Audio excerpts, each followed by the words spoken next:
Welcome back to బొమ్మ బాగుందా. So ఇప్పుడు కేశవ్ గురించి మాట్లాడుకున్నాం సార్. ఇక టిక్ టాక్ మూవీ గురించి మాట్లాడుకోవాలంటే అసలు స్టోరీ లైన్ టైటిల్ మనకు వెరైటీగా అనిపించింది. సో దాని గురించి ఆ సినిమా గురించి ఏం మాట్లాడాలన్నా కూడా మాట పగలని పరిస్థితి. ఒక సినిమాలు అనేటువంటి ఇలాగా కూడా తీస్తారా, ఇంత దారుణంగా, ఇంత నేల బారుగా, ఇంత చౌకబారుగా కూడా సినిమాలు తీస్తారా అనే ఆశ్చర్యానికి గురి చేసేటువంటి ఒక low grade, B grade, C grade కూడా కాదు, ఏ గ్రేడ్ ఇవ్వటానికి కూడా అర్హత లేనటువంటి ఒక చెత్త సినిమాగా మనం దాన్ని పేర్కొనడంలో ఎలాంటి సందేహం లేదు. ఓకే, మరి దీంట్లో ఉన్నటువంటి హీరోయిన్స్ గురించి మాట్లాడితే చాలా డిఫరెంట్గా కనిపిస్తున్నారు. సో వాళ్ళ పర్ఫార్మెన్స్ అంటే మీరు డిఫరెంట్గా కనిపిస్తున్నారని ఏదో మొహమాటం కోసం అడుగుతున్నారు తప్ప డిఫరెంట్గా కనిపిస్తాం కదా. సినిమాలో ఒక హీరో, ఈజ్ హర్నాథ్ పొలిచెర్ల. ఆ హీరోని వాళ్ళిద్దరిలో హీరోయిన్స్లో ఒక అమ్మాయి మరదలు, ఒక అమ్మాయి ఆ బంగళాలో, బూత్ బంగళాలో హత్యకు గురైతే, తన తల్లిదండ్రుల హత్యకు గురైతే వాళ్ళ మర్డర్ మిస్టరీని ఛేదించడం కోసం ఈ హీరోని ఆశ్రయిస్తుంది. ఆ హీరో ప్లస్ అతని ఇద్దరు అసిస్టెంట్లు ప్లస్ మరదలు ప్లస్ ఈ అమ్మాయి, ఈ 5 క్యారెక్టర్లు ఆ బంగళాలోకి ప్రవేశించి ఆ మర్డర్ మిస్టరీని ఛేదించడం కోసం ప్రయత్నాలు చేస్తుంటారు. ఇది ఆ కథ. ఈ లోపల గతంలో ఏం జరిగింది, వాళ్ళు ఎందుకు మర్డర్ అయిన ఒక చిన్న ఫ్లాష్ బ్యాక్. ఇది యాస్టీస్గా వాళ్ళ సబ్జెక్టు. ఈ సబ్జెక్ట్లో వాళ్ళ మరిదే అతను, ఈ పిల్ల అమ్మాయి హీరోయిన్ వాళ్ళ బాబాయే తన తల్లిదండ్రులను చంపేశాడు ఆస్తి కోసం, డబ్బులు నగల కోసం అని చెప్పేసి. ఇది స్టోరీ. ఈ స్టోరీ లైన్ చెప్పడం కోసం అతను ఈ సినిమాని తీసిన విధానాన్ని తలుచుకుంటే, అంటే సినిమా అనేటువంటిది ఒక గొప్ప ప్రక్రియ. ప్రక్రియలో అందరూ ఒక అద్భుతాలు సృష్టించాలని, అందరూ మాయాబజారులో, అవకాశాలు, ప్రేమాభిషేకాలు, లేకపోతే బాహుబలి తీయాలని ఎవరూ ఆశించరు. ప్రతి సినిమాకు ఒక జోనర్ ఉంటుంది. ఆ జోనర్ స్థాయిలో ఒక సినిమాని తీసుకోవడం, దానికి ఒక విలువలు, దానికి ఒక స్టాండర్డ్స్ ఉంటాయి. కొంతమంది ఆ స్టాండర్డ్స్ రీచ్ అవ్వలేకపోవచ్చు, కొంతమంది రీచ్ కాలేకపోవచ్చు. అది ఇట్ ఈస్ అ గేమ్. కానీ ఇలాంటి ఒక నేలబారు చౌకబారు సినిమా తీయటం కోసం చేసిన ప్రయత్నము, అదే గొప్పగా అనుకోవటం, సినిమా ప్రక్రియ మీద ఉన్న గౌరవాన్ని చెడగొడతాయి ఇట్లాంటి సినిమాలు. సినిమా అనేది రెస్పెక్ట్ చేయాలి, అందరూ గొప్పగా తీయాలని లేదు. ఈ పర్టికులర్గా సినిమాల మీద మోజు, సినిమాల మీద వేషాలు వేయాలి, తెర మీద కనిపించాలనేటువంటి ఆశ, దుగ్ధ చాలామందికి ఉంటుంది. ఆ దుగ్ధ తీర్చుకోవడం కూడా చాలామంది సినిమాలు తీసినటువంటి, చాలామంది చేతులు కాల్చుకుంటే సందర్భాలు మనకు తెలుసు. కానీ ఈ సినిమా తీసినటువంటి వ్యక్తి సాధారణమైన వ్యక్తి కాదు. అతను అమెరికాలో సెటిల్ అయినటువంటి ఒక great numerologist doctor. Is an NRI. అలాంటి ఒక డాక్టర్ డబ్బులు ఉంటే ఉండొచ్చు, కానీ ఇలా తగలెట్టుకోవటమా, ఇంత చౌకబారుగా సినిమాలు తీయటమా, ఇద్దరు హీరోయిన్లను వాటేసుకుంటూ సినిమా అంతా ఇదే గడిచిపోతుంది తప్ప సినిమాలో ఏ కథ ఉండదు, ఏ పాయింట్ ఉండదు. ప్రతి సన్నివేశం ఒక లాగుడు, పీకుడు, దరిద్రం తప్ప ఒక్క సన్నివేశంలో కూడా ఒక దర్శకుడు తాలూకు కానీ ఒక విజిబుల్ ఐటమ్ అనేటువంటి తోటి కనిపించదు.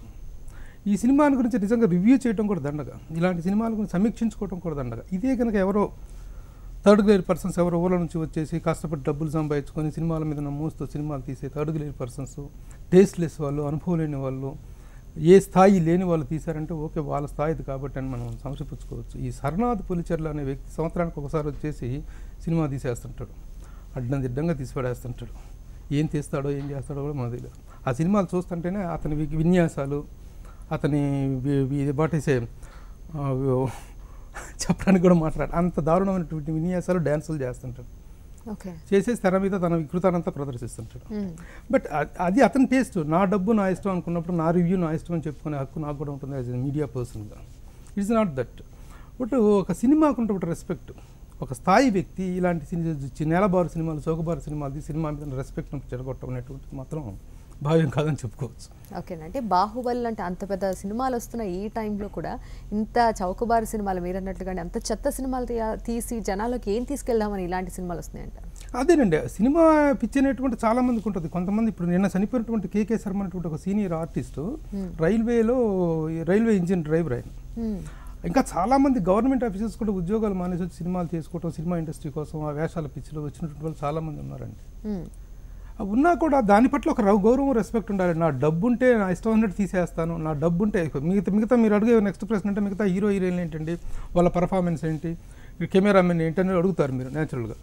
అడిగినప్పుడు వీళ్ళందరూ మిగతా హీరోయిన్లు కానీ, మిగతా క్యారెక్టర్లు కానీ, టెక్నీషియన్స్ కానీ, మిగతా ఎవరైనా క్రూ కానీ ఎవరైనా ఇతను ఇచ్చే డబ్బులతో ఆడుకునేటువంటి ఆట బొమ్మలే తప్ప, డబ్బులు ఇస్తే ఏదైనా జరిగిపోతుంది, డబ్బులుంటే ఏదైనా సాగిపోతుంది అనేటువంటి ఒక ఇదే తప్ప ఆ సినిమాలో ఏది ఉండదు, ఏ వాల్యూస్ ఉండవు.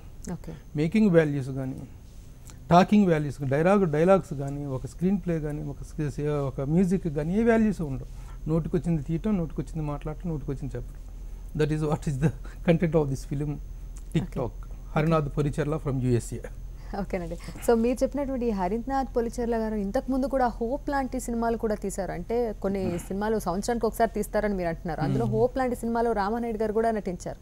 సో అలాంటప్పుడు ఆ సినిమాలో ఆయన పాత్ర పరిమితం మాత్రమే, ఇందులో విశ్వరూపం కనిపిస్తుంది.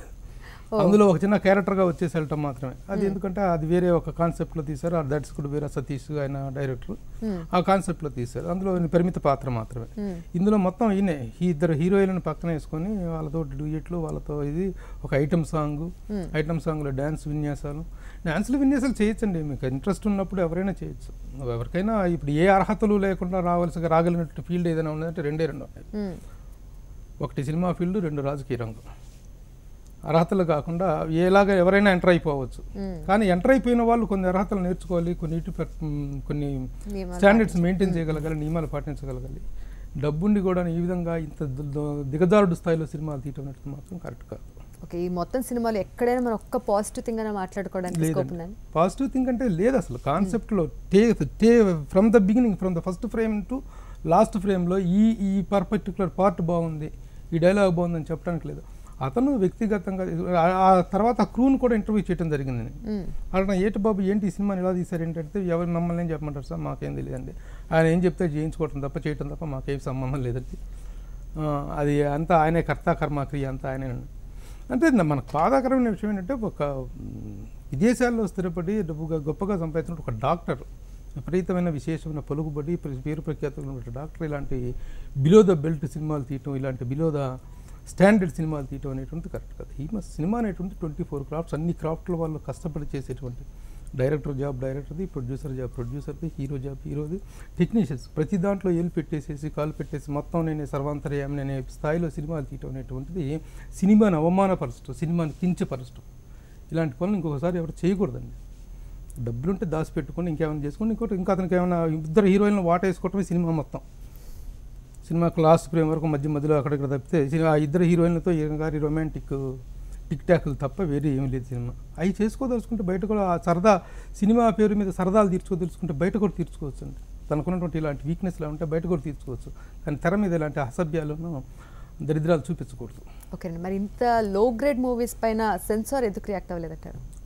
అంటే సెన్సార్కి అభ్యంతరం ఏముంటుందండి. సెన్సార్ అనేటువంటిది ఎంతవరకు అంటే సినిమాల అసభ్యత అశ్లీలత ఏమైనా ఉంటే చెప్తారు. ఓకే, దాన్ని కట్ చేయడానికి అభ్యంతరకరమైన సన్నివేశాలు ఉంటే కట్ చేయటం తప్ప సినిమా నువ్వు ఇలా ఎందుకు తీసావు, నువ్వు బాహుబలి లాగా ఎందుకు తీయలేదు, శ్రీమంతుల్లాగా ఎందుకు తీయలేదు, లేకపోతే ఇంకో జనతా గ్యారేజ్ లాగా ఎందుకు తీయలేదని కాదు ప్రశ్నించడం censor job. Okay, censor job is only to cut the unwanted elements in to the film. Okay, అంతవరకే. కాబట్టి సెన్సార్ హ్యాస్ నో, ఎవరి టేస్ట్కు సంబంధించిందే తప్ప అది వాళ్ళ స్టాండర్డ్కి సంబంధించినటువంటి మ్యాటర్ అనమాట. Okay, fine sir. ఇక ఫైనల్గా ఈ మూవీకి ఇచ్చే రేటింగ్?